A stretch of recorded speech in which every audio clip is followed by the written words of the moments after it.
CBS 뉴스는 CBS 홈페이지 cbs.co.kr이나 노코뉴스 홈페이지 노코뉴스.co.kr, 스마트폰 애플리케이션과 팟캐스트를 통해 다시 보고 들으실 수 있습니다. 부산 소식입니다.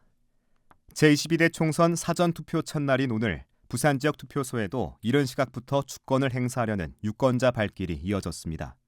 윤석열 대통령도 부산에서 사전투표를 마쳤습니다. 김혜민 기자가 보도합니다. 오늘 오전 남구청 1층 대강당에 마련된 사전투표소. 가벼운 옷차림을 한 학생과 등산복을 입은 부부, 지팡이를 짚은 어르신까지 다양한 연령대의 유권자로 투표소 입구가 북적입니다. 입고 있는 복장만큼이나 표를 행사하는 기준도 각양각색입니다. 시민들입니다. 앞으로의 잘할 거라는 기대 때문에 공약 이런 거보다는 정권 심판 하도 했으니까 그런 쪽으로 무게를 좀 뒀어요. 국민을 위해서 대통령의 그거를 갖다 밀어줘야 안 되겠나. 당에 상관하지 않고 사람을 보고 뽑는. 선택하는 기준은 다르지만 지금보다 내 삶과 우리 사회가 더 좋은 모습으로 바뀌길 바라는 마음은 모두가 같습니다. 84살 정모 씨입니다. 우리 남구가 좀 더 나아갈 수 있는 후보가 됐으면 하는 그런 간절한 마음에서 투표했습니다. 성스러운 우리 국민의 주권인데 전부 참여해가지고 자기가 원하는 쪽에 투표했으면 좋겠다. 사전투표 첫날인 오늘 부산 지역 투표소 205곳에서는 오후 5시 기준 38만 6,132명이 투표를 마쳐 투표율은 13.39%를 기록했습니다. 이는 지난 제21대 총선 같은 시간대 투표율인 10.23%보다 높은 수치입니다. 행사차 부산을 찾은 윤석열 대통령도 오늘 오전 강서구 명지일동 행정복지센터에서 사전투표를 마쳤고 오후에는 같은 투표소에서 조국혁신당 조국 대표도 투표해 눈길을 끌었습니다. 사전투표는 내일 저녁 6시까지 진행되며 유권자는 신분증만 있으면 전국 사전투표소 어디서나 한 표를 행사할 수 있습니다. CBS 뉴스 김혜민입니다.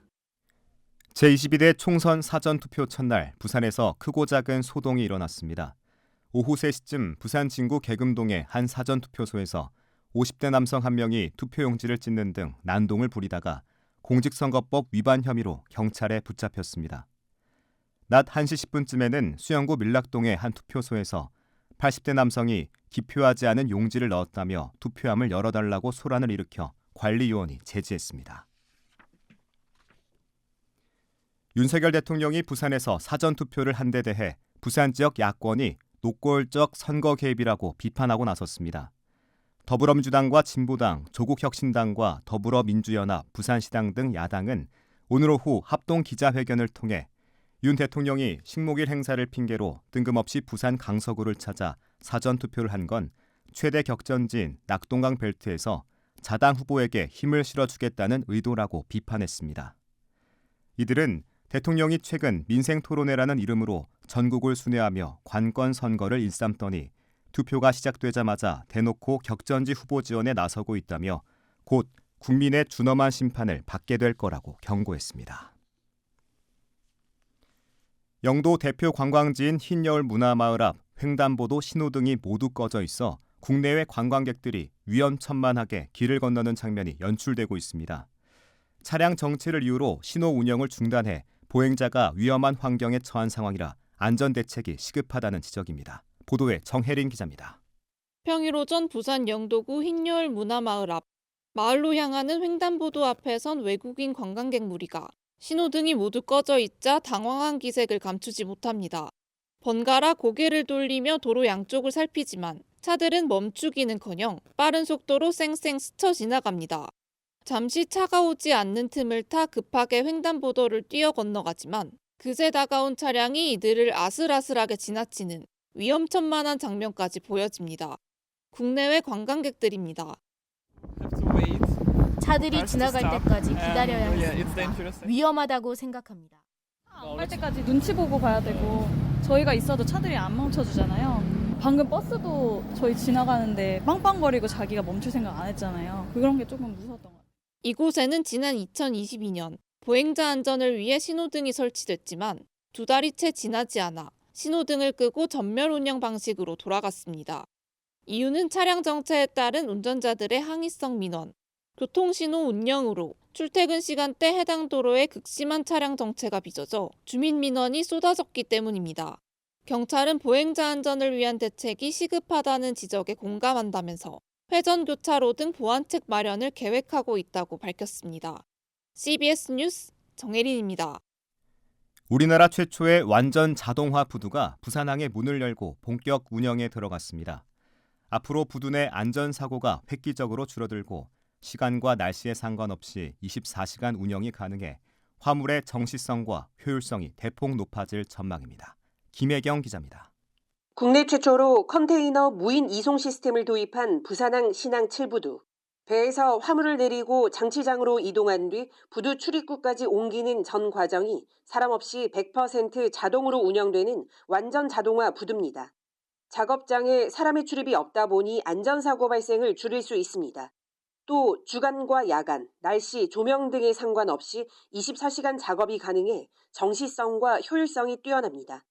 전기가 에너지원이어서 탄소 배출량도 최소화했습니다. 7부두에 배를 대는 암벽 길이만 1,050m, 최대 수심은 21m로 22,000 TEU급 초대형 선 2척이 동시에 접안할 수 있습니다.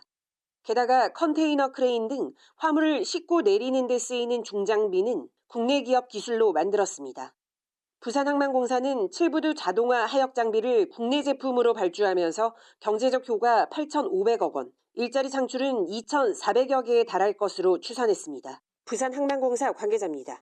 국산 장비에 대한 저변을 확대하고 국제적인 경쟁력을 갖춘과 동시에 앞으로 향후 추진될 부두 개발에 있어서 국산 장비를 완전 자동화에 적용할 수 있는 그런 계기가 된다. 오늘 개장식에는 윤석열 대통령이 참석해 부산항을 세계 최고의 항만으로 만들고 5천억 규모의 스마트 펀드를 조성하는 등 항만 장비 산업도 재건하겠다고 밝혀 국내 최초 완전 자동화 부두 확산에도 속도가 날 전망입니다. CBS 뉴스 김혜경입니다. 부산 강서구 에코델타시티 토양에서 맹독성 발암물질인 다이옥신이 검출돼 당국에 비상이 걸렸습니다.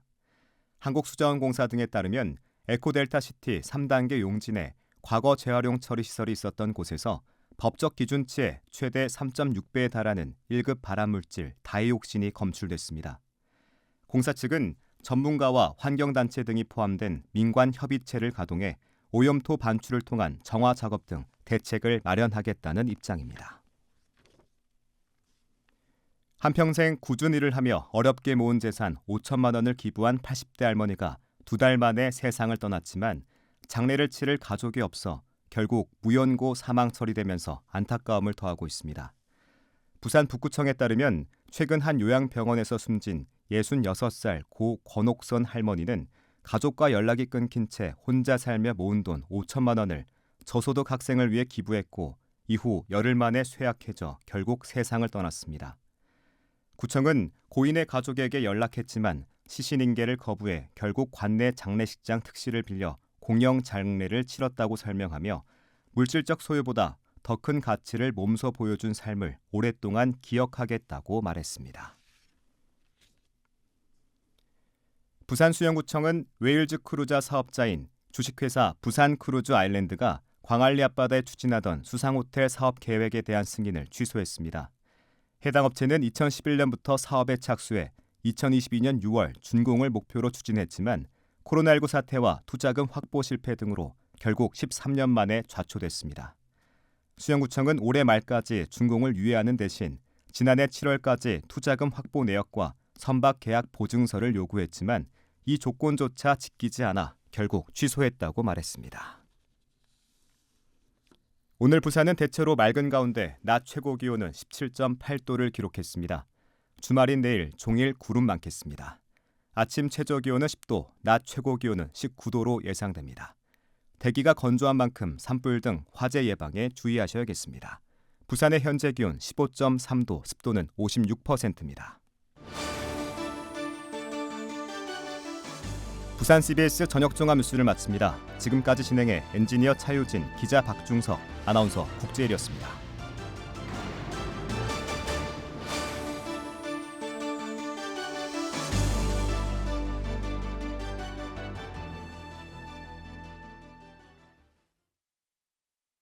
CBS